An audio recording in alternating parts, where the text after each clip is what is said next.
Hello mga ka-From Day, welcome back sa Certified From Day channel. Muli po nandito po ako sa Barangay Digdigon, Guwa, Camarinesor.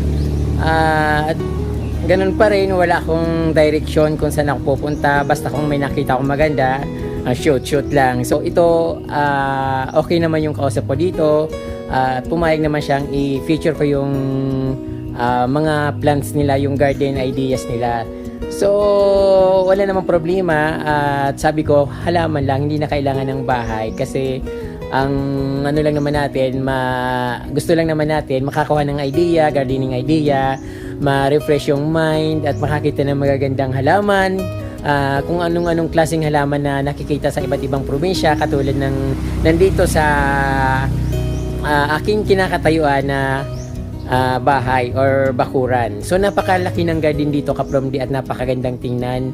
Naparaan ako dahil kawayan yung nila, gate nila, nasilip ko yung napakagandang halaman. Kaya ito, tumigil ako at bumalik. So ayun ka-From Day, kaya ito, ipapakita ko sa inyo kung ano yung klaseng garden idea yung nandito at kung gaano siya kaganda at kalawak. Ayun po. Simulan natin dito yung pangmamasyal sa napakagandang at sa napakaganda at napakalawak na garden dito sa Barangay Digdigon, Guwa.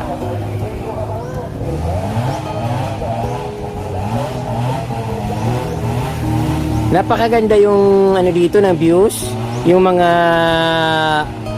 African tiger tree, or tama ba ako? Parang tiger tree yan, African tiger tree.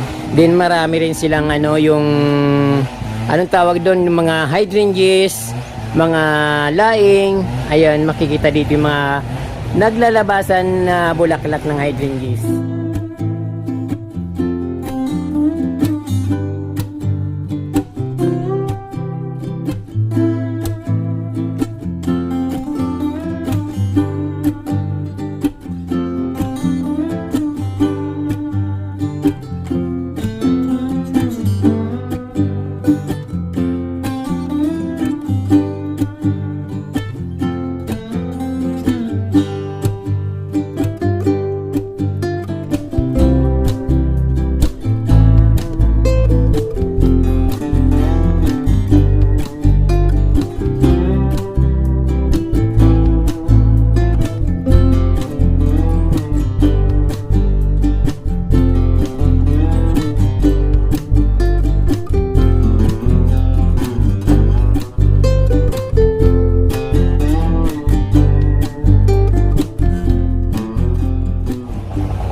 Ito ay isang uri ng berry.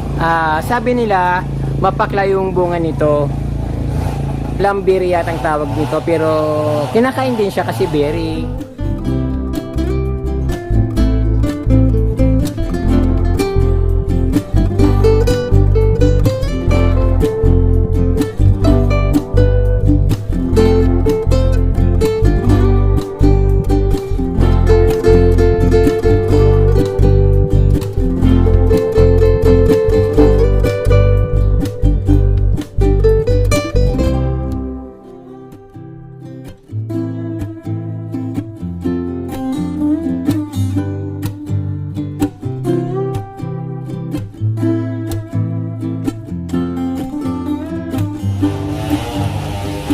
Mayroon din silang papaya. Hindi ko alam kung anong tawag sa papaya na ito.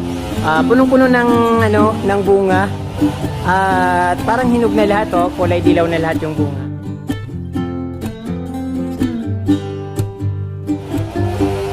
May mga taliunod.